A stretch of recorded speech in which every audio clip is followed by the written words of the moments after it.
ईव्हीएमच्या विरोधात विटा तहसीलवर मोर्चा।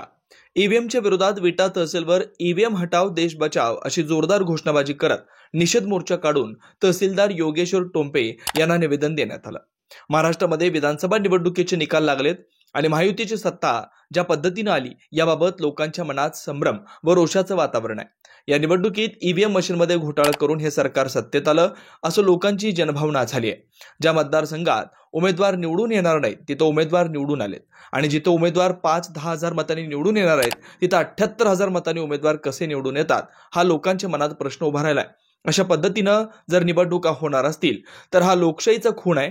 लोकांचा लोकशाहीवरचा विश्वास उडालाय आणि यापुढे निवडणुका तर लढवायच्या का नाही असा संशय निर्माण झालाय। ज्या बूथवर लोकांनी मतदान केलंय त्या बूथवर शून्य मतदान पडलंय अशा बऱ्याच ठिकाणी घटना घडल्या। आपण केलेल्या स्वतःचं मत जर पडत नसेल तर या निवडणुका कशा झाल्या असतील याचा विचार केलेला बरा। लोकशाहीचा खून करून जर निवडणुका होणार असतील तर असल्या निवडणुकीचा आम्ही निषेध करतो आणि याचा निषेध म्हणून तहसीलदार कार्यालयावर राष्ट्रवादी शरदचंद्र पवार गटाचे उमेदवार वैभव पाटील, अपक्ष उमेदवार राजेंद्र अण्णा देशमुख, बहुजन वंचित आघाडीचे उमेदवार संग्राम माने, प्रहार जनशक्ती पक्षाचे उमेदवार भक्तराज ठिगळे यांच्या नेतृत्वाखाली हे आंदोलन करण्यात आलंय।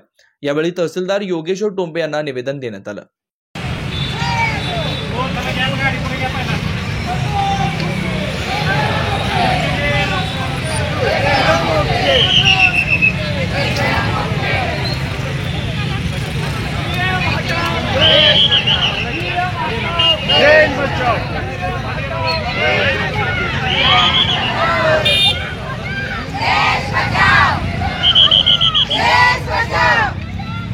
आवाज माणदेशाचा, माणदेशातील प्रत्येकाचा, माणदेश प्राईम।